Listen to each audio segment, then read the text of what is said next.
Non, je ne me souviens plus du nom du bal perdu. Ce dont je me souviens, c'est de ces amoureux qui ne regardaient rien autour d'eux.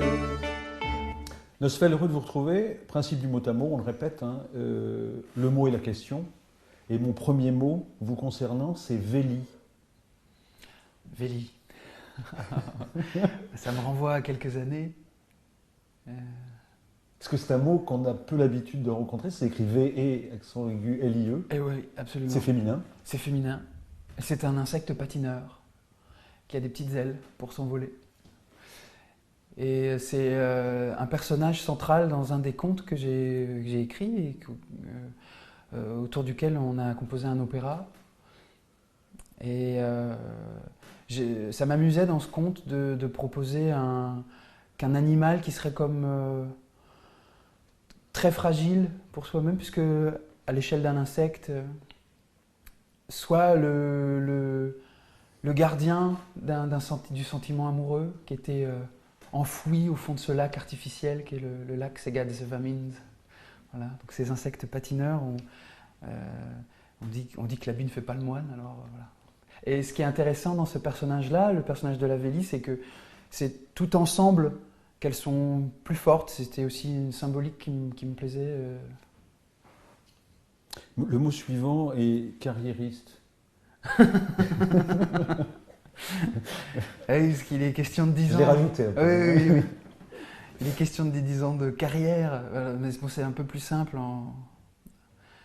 C'est plutôt là, ça serait un outil promotionnel, je dirais, parce que moi je ne me sens pas vraiment carriériste, mais on m'a proposé de faire cette date au Trianon le 4 mars pour me retourner un peu sur les 10 ans que j'ai parcourus. Et je dois dire que la perspective au début m'effrayait un peu, et puis je dois dire, et aujourd'hui ça me donne plutôt de la force en fait. Ça me permet de poser un jalon et de peut-être tisser une perspective, de regarder devant moi.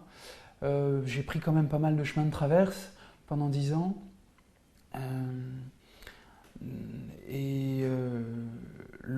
Ce rendez-vous du 4 mars, j'aimerais que ce soit une fête, plus autour de tout ce que j'ai pu proposer sur les 10 ans, la manière de faire de la musique et que la musique soit au centre. Univers.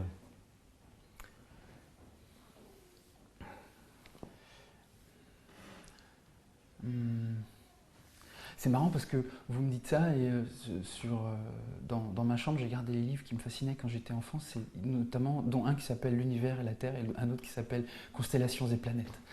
Alors j'ai toujours été fasciné par ça, par l'espace et les planètes et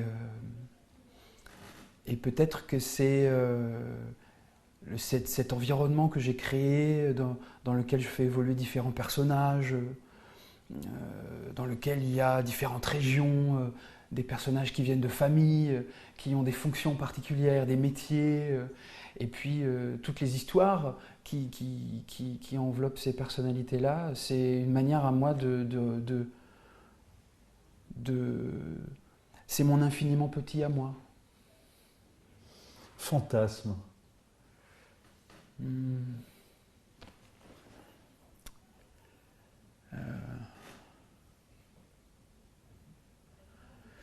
Je répondrais...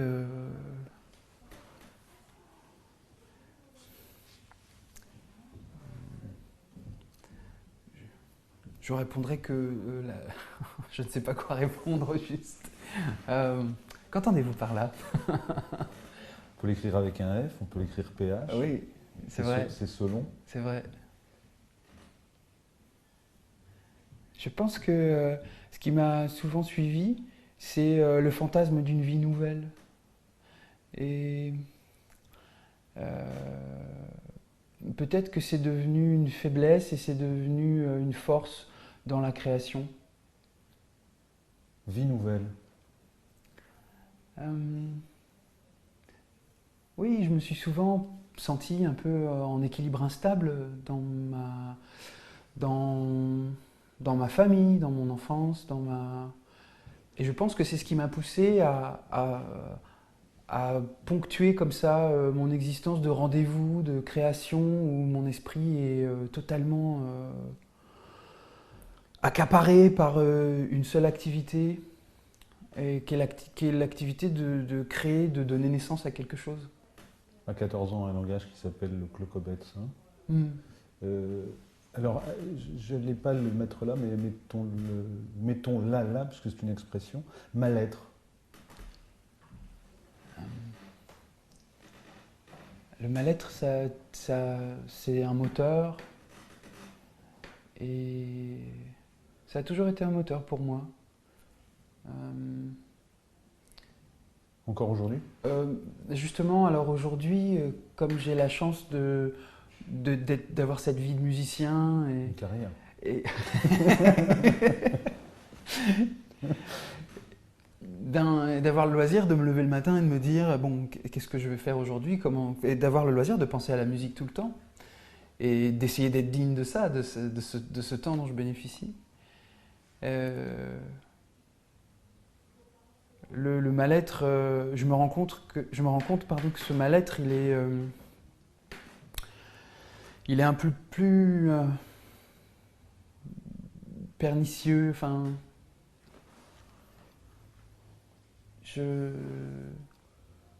c'est assez intime. Je voudrais pas être impudique. Joker. Votre musique, avec 2 mots, une expression, c'est solo, c'est trio, c'est multi-instrument. Oui, parce que moi, j'ai toujours... je me suis toujours dit qu'il fallait que je fasse de la musique pour être une meilleure personne et rencontrer des personnes. Et cet aspect collégial du travail, je pense en avoir besoin aussi en tant qu'autodidacte, puisque j'apprends aussi des autres et j'apprends au contact des autres. Et cette notion de rencontre, elle est primordiale et je pense que c'est un stimulant nécessaire. Même si je suis quelqu'un de fidèle, puisque je travaille avec les mêmes personnes depuis très longtemps, des personnes avec lesquelles je travaille depuis 10 ans. Notamment Pierre Le Bourgeois. Pierre Le Bourgeois, notamment, oui, au violoncelle. Alors, avec qui on s'est un petit peu séparés, puis on s'est retrouvés là, à l'endroit du spectacle de Philippe de Coufflet, dont on a composé la musique tous les deux. Et puis je pense aussi à tout ce qui est technique autour du spectacle, les techniciens, l'éclairagiste, avec qui j'ai un rapport très privilégié. On regarde un extrait du spectacle imaginé par Philippe de Coufflet que vous avez sonorisé. Oui. Extrait.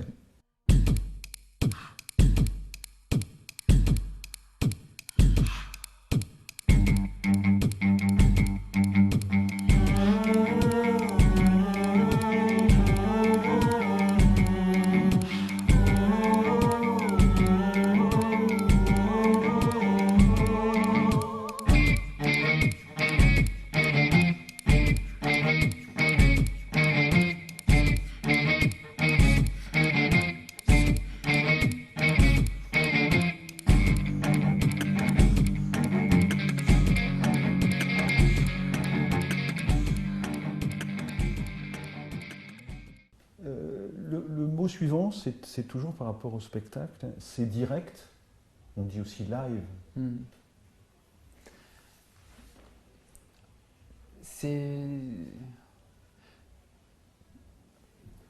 Il y a plein de choses autour de ce mot. Alors, spontanément, je dirais, ce qui me traverse tout de suite, c'est le fait que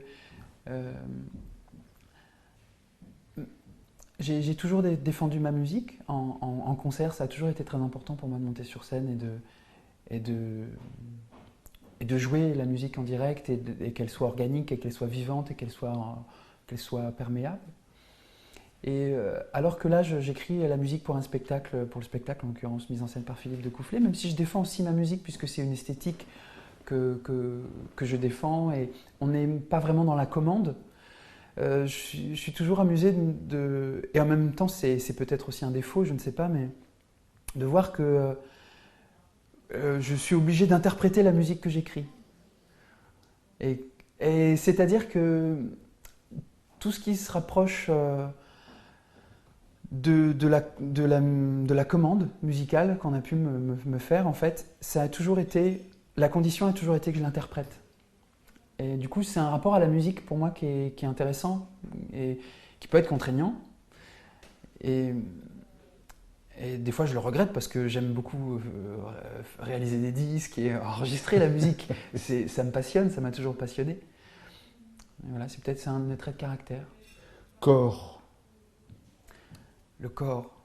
Le corps, c'est à la fois un univers particulier et quand on dépasse toutes les notions de narcissisme, de nombrilisme ou quoi que ce soit, le corps, c'est un environnement fragile, intéressant, puissant en même temps, et avec énormément de ressources. Je pense que c'est pourquoi c'est important pour moi de vivre ma musique physiquement et de manière très naturelle. Sur scène, je vais engager le corps d'une manière qui me semble être la meilleure pour interpréter ma musique. Peau. La peau. La peau. La peau.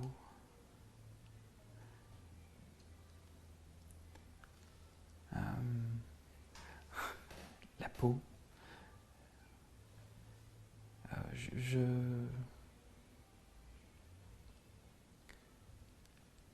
Ça rejoint ce qu'on disait tout à l'heure sur le corps. La peau, c'est l'organe le plus... C'est l'organe au plus près des autres. C'est l'organe au plus près du monde. Et c'est pour ça, l'épiderme, c'est un terrain de jouissance, un terrain de plaisir. C'est aussi le terrain c'est aussi la peur. Il y a tout ça, il y a les poils qui se dressent pour différentes raisons. Je vois tout ça quand on évoque la peau. Je vois évidemment le plaisir de la chair. Voilà, on revient au fantasme tout à l'heure, peut-être, je ne sais pas. Délit de faciès. Oui, on est dans l'actualité.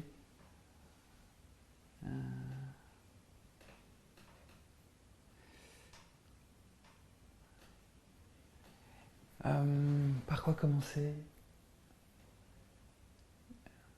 Je pense, on en entendait parler, on en entend parler récemment, et je pense que ça a toujours existé et que malheureusement, je ne sais pas comment dire, mais je regrette que dans notre pays, et même dans le monde dans lequel on évolue, on soit encore à se juger les uns les autres pour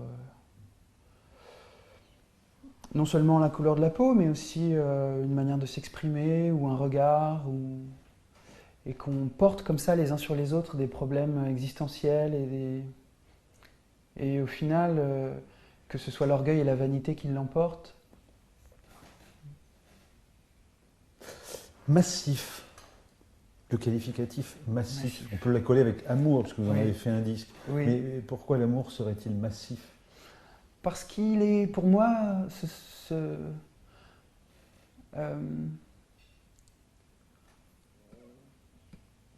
parce que c'est comme je voyais ça comme une montagne un peu à la fois magnifique au regard et insurmontable, un peu comme un romantique. Je pense être un romantique au fond. Et aussi parce que je pense qu'il y a différentes choses qui m'ont traversé pendant l'écriture de ce disque, et notamment j'avais envie de raconter l'histoire de personnages qui sont dans une forme de transition dans leur existence. J'imagine que dans chacun des textes que compose ce disque, il y a des personnages qui laissent leur vie, une vie derrière eux, et je les photographie au moment où ils s'apprêtent à entrer dans une nouvelle vie. Et c'est ce moment-là qui m'intéresse. Et je remarquais que l'amour était un peu au centre de tout ça, qu'il s'agisse d'amour filial, d'amour propre. Je pense là à un texte que Dick Annegarn a écrit pour moi, qui est une voix divine, qui est une espèce de texte un peu en forme d'ego trip. Et en même temps, il y a le sentiment amoureux, l'amour charnel, de la sexualité avec ce fantasme de la petite mort. Et donc tout ça, c'est quelque chose d'à la fois merveilleux et écrasant en même temps, à certains égards. Et je pense que par rapport à ce qu'on vient de dire autour du terme du délit de faciès, il y a cette notion qui est très actuelle il y a énormément de choses qu'on n'arrive pas à garder pour soi et qu'on déverse sur les autres de manière parfois souvent très violente et très agressive. Et notamment, on est en toutes ces situations où on aimerait être aimé davantage, tous ces clics qu'on aimerait obtenir pour être plus aimé, qu'on déverse comme ça dans le bol qui porte le nom de ego. Et ce truc-là, je trouve que c'est un fonctionnement qui est neuf et dont je ne sais pas s'il est effrayant ou grisant en réalité. J'aurais pu dire transfert, je vais dire musique. C'est comme à jamais dans des chambres fantômes. Je me pince parfois pour éprouver ma chair. Et je sens derrière moi s'élever la poussière bleutée, puis retomber comme un regret d'éternité.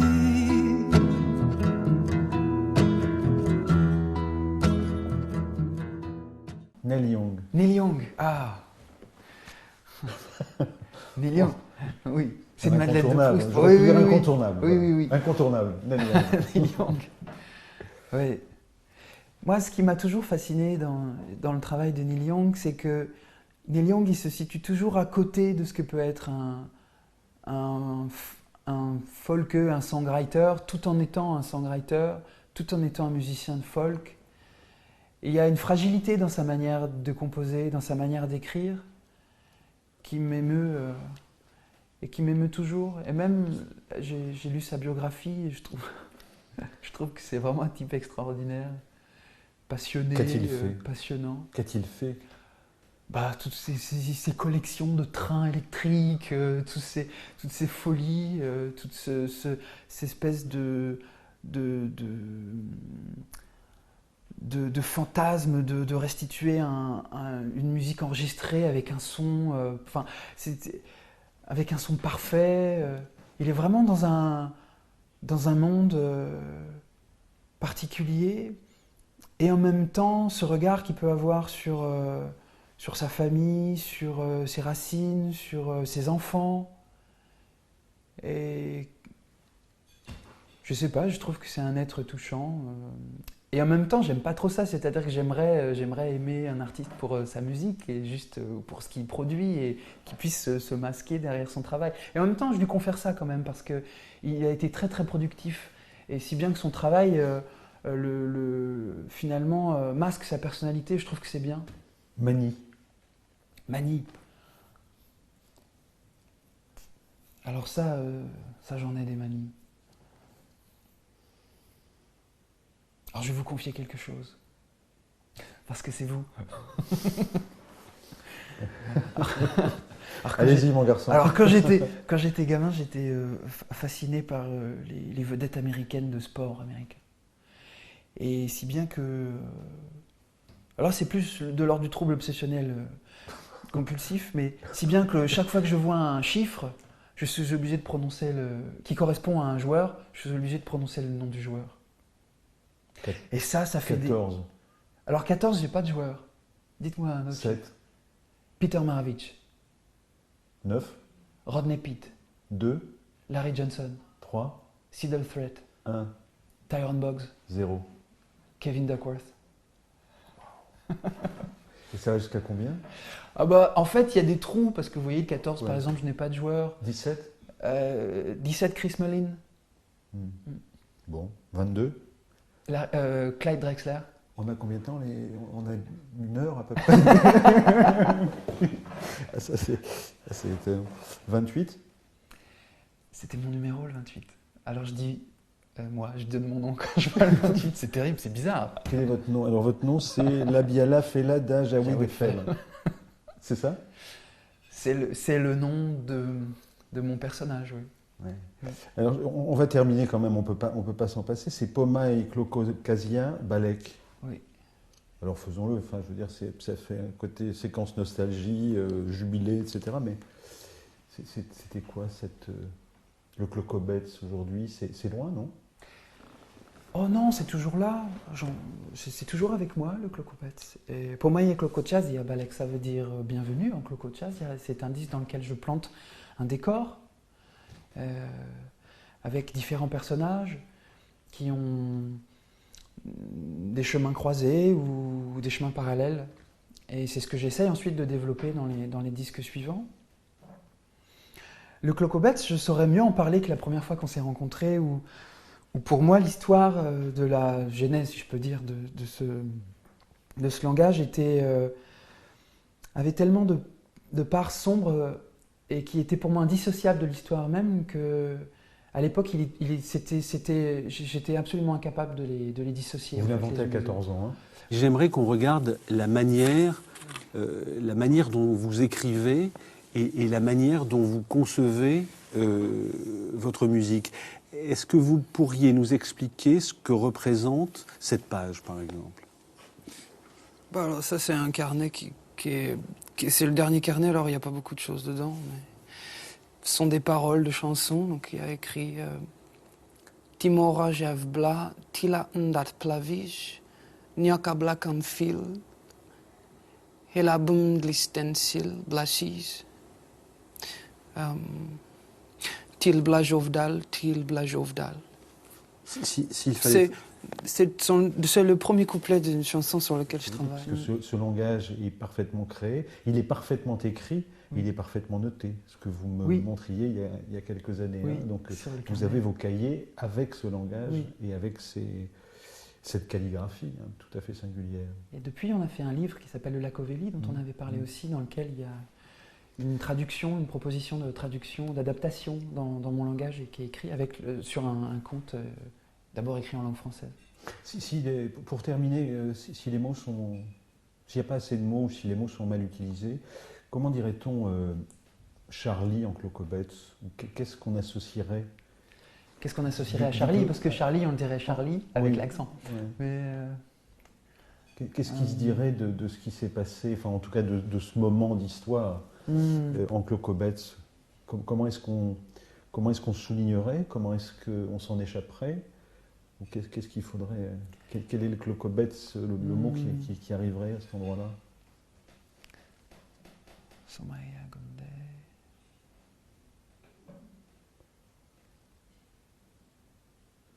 Moi je dirais Sumaya Gonde Lis Nerisin Plirb. Ça veut dire